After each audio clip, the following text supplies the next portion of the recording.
We send referrals to pharmacies because, number one, we've got a really good relationship with our pharmacist next door.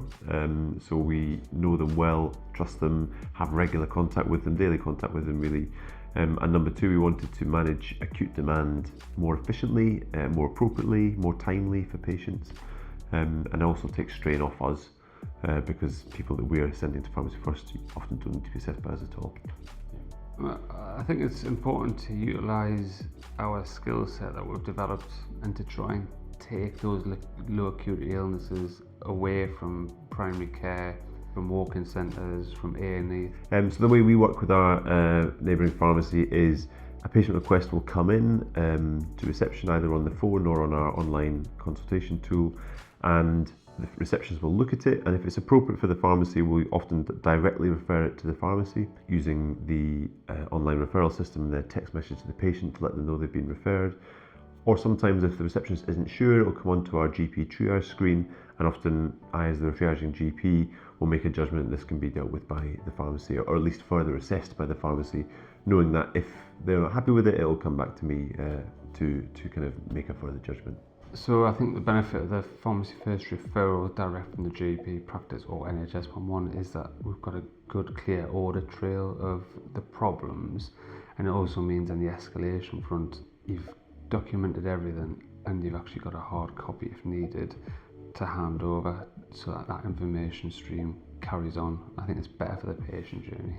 In terms of the IT, it works pretty well, I think, compared to lots in the NHS. So when we want to make a referral to the pharmacy, there's two things we do. One, we've got a little local services button on EMIS, our system, which takes probably about 10 seconds, I think, to click the button, choose the pharmacy. We always choose our next door pharmacy, even if the patient doesn't live nearest it, because we know we've got that working relationship with that pharmacy.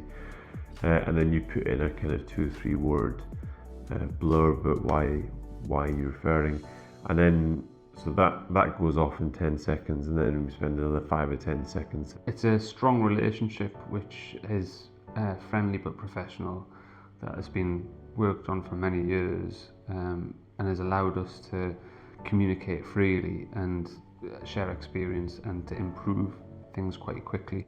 For us, a lot of the learning and training for our pharmacy colleagues has been kind of on the job as we've worked together, so that these feel like shared patients, so that it's trying to kind of make human to human relationships such that if the pharmacist bounces something back, we've seen patients together, we've had some chit chat on Teams about what to look for next time, or what the outcome of that was, so that our pharmacist is continually learning as well. I'm learning what they can do, but also they're getting better at dealing with different presentations. So the way that we work, around 85% of cases that are referred to the pharmacy are dealt with in-house.